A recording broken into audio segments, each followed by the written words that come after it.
I didn't go to the movie to see Mexicans beat up on black people. Okay, the underwater people was Mexicans. Yeah. Okay, they basically gentrified the movie for Mexicans. The Mexican hero, you saw it. Yeah. The Mexican hero. But I know he had more air. All right, spoiler-free version. Paraphrase. He had more air time in the movie. Okay. Than anybody from Wakanda. So they should have. It shouldn't even been called Black Panther. Yeah, it should have been called the gentrification of Black Panther by the Mexicans. But here's the point I want to get to. Origins breaking him out. Here's the point that I want to get to. After the Mexican god kills Queen Mother Angela Bassett, he murders her. All right, that's a spoiler.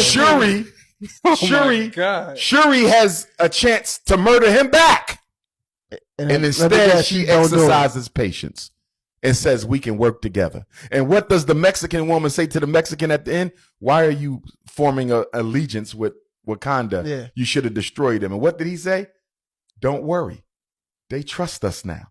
The Wakandans are the most powerful surface nation in the world. And we got them while we want them. So even in Black Panther, we don't learn our lesson. We are vicious with each other. Never vicious with our enemies. Never vicious with our enemies.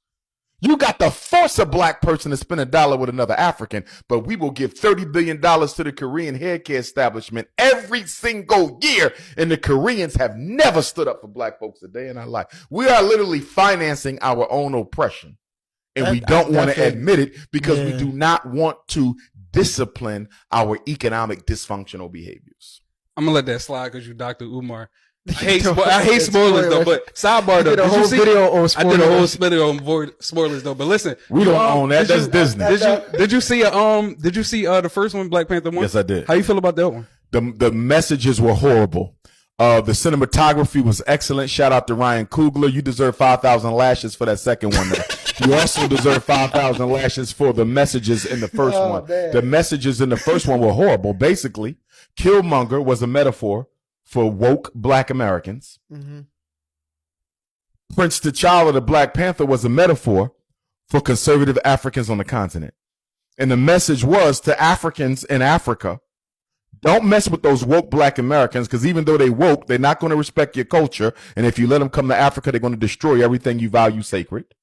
And the message to African Americans was black people in Africa don't want nothing to do with you and they do not trust you. So you should just best stay here in America and try to work with us white folks. And then to make it even worse, the CIA agent Ross, the white man, the white guy, he saves the day towards the end of the movie in the first movie. How in the hell can the CIA be the savior of black people when you murdered King, you murdered Malcolm, you overthrew Kwame Nkrumah, you helped the apartheid government track down and arrest Nelson Mandela. You participated in the assassination of Amilcar Cabral. You had input in Thomas Sankara. You executed Patrice Lumumba.